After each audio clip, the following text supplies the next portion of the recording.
Hi everyone, जय मां वैष्णो। अपने स्कूल का टॉपर बनने के लिए आपको ज़रूरत है कंसिस्टेंट एफर्ट्स, डेडिकेशन और एक वेल प्लान स्ट्रेटेजी की। आज मैं टॉपर्स का morning to night routine share करूंगी। इसी के साथ कुछ टिप्स जिसको फॉलो करके आप अपने गोल्स को अचीव करके टॉक ऑफ द स्कूल बन सकते हैं। टॉपर्स को ना बहुत अच्छे से पता है कि उनको अपनी एनर्जी और टाइम को कहाँ पर यूटिलाइज करना है, इसलिए मॉर्निंग के समय को वो सोने की जगह अपने काम को कंप्लीट करने में यूज़ करते हैं। ये तो आपने सुना ही होगा, early to bed early to rise makes a man healthy wealthy and wise. और यहाँ पर वाइज का मतलब है इंटेलिजेंस। और इसी के साथ जो मॉर्निंग का समय होता है वो बहुत ही पीसफुल और काम होता है, और इस समय आपका फोकस और कंसंट्रेशन भी बहुत ज़्यादा हाई होता है। तो अगर आपको भी स्कूल या क्लास का टॉपर बनना है ना, तो जल्दी उठकर अपने आलस भरे बैग को छोड़ना ही पड़ेगा। अब नेक्स्ट है कि टॉपर्स ना बहुत ही ज्यादा डिसिप्लिन होते हैं। इनको अपने काम के लिए ना बार बार टोकना या याद दिलाना नहीं पड़ता है। ये हर वक्त खुद से ही मोटिवेट रहते हैं, और ये लोग ना रूटीन की इम्पोर्टेंस बहुत अच्छे से जानते हैं। छोटी छोटी हैबिट्स पर ध्यान देते हैं, जिसे हम ऐसे ही नज़रअंदाज कर देते हैं कि कोई ना कोई हमारे पीछे से कर ही देगा, क्योंकि इनको पता है अगर इन्होंने इस हैबिट्स को सिंक्रोनाइज नहीं किया तो आज का पूरा दिन इनका वेस्ट जाएगा। एक टॉपर ना कभी भी नहीं चाहेगा कि उसका एक भी दिन वेस्ट हो, वो भी बीमारी की वजह से। और अगर हम बीमार पड़ते हैं ना, तो 2-3 दिन कहाँ चले जाते हैं हमें पता ही नहीं लगता है। तो इसलिए वो अपनी फिजिकल हेल्थ का प्रॉपरली ध्यान देते हैं, चाहे फिर वो एक्सरसाइज कर हो या फिर हेल्दी डाइट लेकर। ये तो आपने सुना ही होगा कि जैसा आप अपने बारे में सोचते हैं ना, आप बिल्कुल वैसे ही बनते जाते हैं। अगर आप ये सोचने लगेंगे कि आप तो कभी टॉप कर ही नहीं सकते हैं, बहुत अच्छे बच्चे हैं पढ़ने वाले, आप तो एक एवरेज स्टूडेंट हैं, आप क्या ही कर लेंगे, तो वही ट्रेट आपके अंदर डेवलप होंगे। तो मॉर्निंग में जल्दी उठकर अपने बारे में पॉजिटिव अफर्मेशंस लिखिए, अपने कॉन्फिडेंस को बूस्ट करने की कोशिश करिए। अगर एक बार आप अपनी नज़रों में विनर बन गए ना, तो आपको रियलिटी में विनर बनने से कोई नहीं रोक सकता। जो बच्चे हमेशा टॉप करते हैं ना, उनकी एक खास आदत होती है कि वो अपने डे को बहुत ही सिंपल और प्लान करते हुए चलते हैं। वो बेफालतू की उलझनों को लेकर ना बैठे नहीं रहते हैं और प्रोक्रेस्टिनेट नहीं करते हैं। वो दिन स्टार्ट होते ही अपनी टू डू लिस्ट प्रिपेयर कर लेते हैं, ताकि पूरे दिन अपने एक एक करके सारे टास्क कंप्लीट कर लें। आप चाहे तो अपने कामों को कॉपी पर भी लिख सकते हैं या फिर डिजिटल नोट्स में भी लिख सकते हैं। अब जैसे कि वो पढ़ने के लिए ही उठे हैं, तो स्कूल जाने से पहले आपको थोड़ी देर स्टडी जरूर करनी है,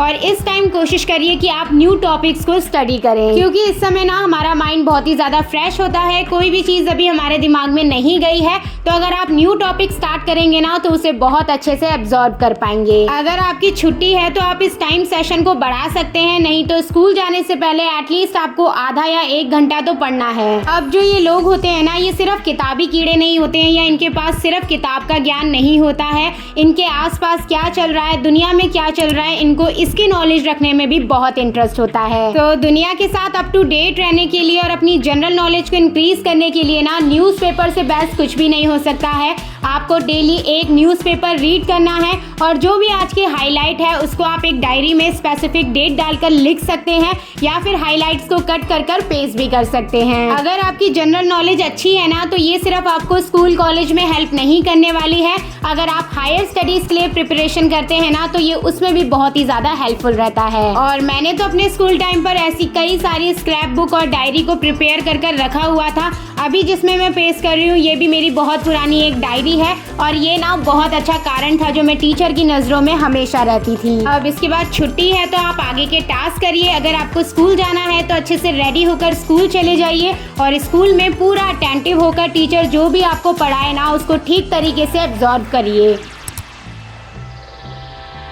अब स्कूल से आने के बाद आपको ड्रेस चेंज करनी है, अपना लंच खाना है, अपनी बॉडी को हाइड्रेट करना है, और लेना है थोड़ा सा ब्रेक। स्कूल से आते ही आपको बिल्कुल भी पढ़ने के लिए नहीं बैठना है। इस ब्रेक में आप अपना फ़ोन चला सकते हैं, टीवी देख सकते हैं, मूवी देख सकते हैं, और चाहे तो एक शॉर्ट नैप भी ले सकते हैं। इसके अलावा आप अपनी फैमिली के साथ बैठकर आज आपके स्कूल में क्या हुआ आप वो भी बता सकते हैं। अभी ना कुछ दिन पहले दिल्ली एनसीआर के स्कूल्स में बॉम्ब अलर्ट आया हुआ था।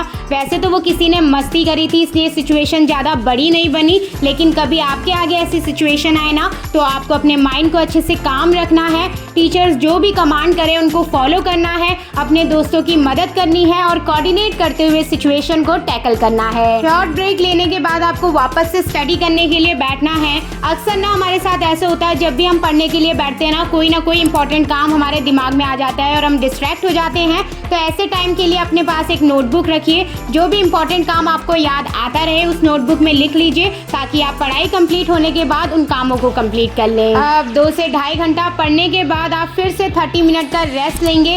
इस रेस्ट में अगर आपको भूख लगी है तो आप कुछ खा सकते हैं, अपने फ्रेंड्स के साथ बातें कर सकते हैं, अगर आपको बाहर खेलने जाना है तो वो कर सकते हैं। मैं तो यहाँ अपने रैबिट के साथ थोड़ा सा टाइम स्पेंड कर रही हूँ। अब इसके बाद डिनर प्रिपेयर होने तक हम वापस से पढ़ने के लिए बैठेंगे। इस समय अगर आप चाहें ना तो प्रीवियस ईयर के क्वेश्चन पेपर्स को सॉल्व कर सकते हैं, या अब तक आपने जितना भी पढ़ा है उसका सेल्फ टेस्ट ले सकते हैं। इससे ना आपको एक आइडिया लगता रहेगा कि कौन से आपके वीक एरिया है जिन पर आपको काम करने की जरूरत है, और बार बार टेस्ट देने से ना आपका कॉन्फिडेंस भी बढ़ता है। आप ना अपने घर में 3-4 स्पॉट्स को सेट कर लीजिए जहाँ पर बहुत ज़्यादा शांति हो, डिस्ट्रैक्शन बहुत कम हो, और पूरे दिन भर में जैसे आप अलग अलग स्टडी को स्टार्ट करें तो उन अलग अलग स्पॉट में जाकर आप पढ़ा करिए। तो अब आती है डिनर करने की बारी। आप लोग आराम से बैठकर डिनर करिए। टॉपर्स के लिए जितना इम्पोर्टेंट मॉर्निंग रूटीन है ना उतना ही इम्पोर्टेंट नाइट रूटीन भी है, तो आप दोनों को सही तरीके से शेड्यूल करिए। अब डिनर वगैरह करने के बाद हम 30 मिनट्स के लिए वापस पढ़ने के लिए बैठेंगे।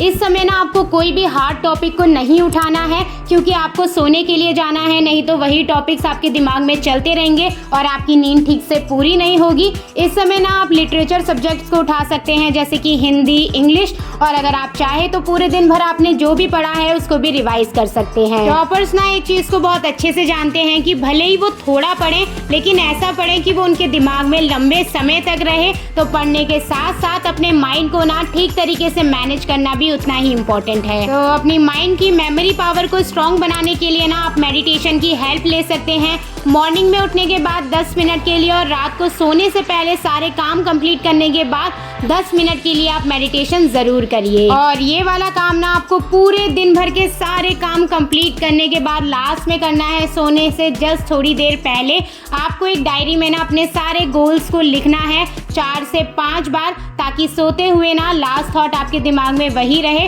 और पूरी रात वो आपकी बॉडी में चलता रहे, ताकि मॉर्निंग में आप ऑटोमेटिकली अपने कामों को करने के लिए मोटिवेट रहें। और एक बात हमेशा याद रखना, टॉपर बनने के लिए ना रिसाइलेंस और ग्रोथ माइंडसेट की जरूरत पड़ती है। अगर आप अपने टाइम टेबल शेड्यूल को लेकर कमिटेड है ना, तो आप बहुत जल्दी अपने गोल्स को अचीव कर लेंगे। चलो फटाफट से सो जाओ टेंशन फ्री, क्योंकि नींद का पूरा होना भी उतना ही ज्यादा इम्पोर्टेंट है। अब मैं आप लोगों से मिलूंगी एक नई यूजफुल वीडियो में। वीडियो अच्छी लगी हो तो वीडियो को लाइक कर देना, चैनल को सब्सक्राइब कर देना। मैं मिलती हूँ आप सबसे बहुत जल्द, तब तक आप लोग अपना ध्यान रखना। Okay, bye bye future toppers.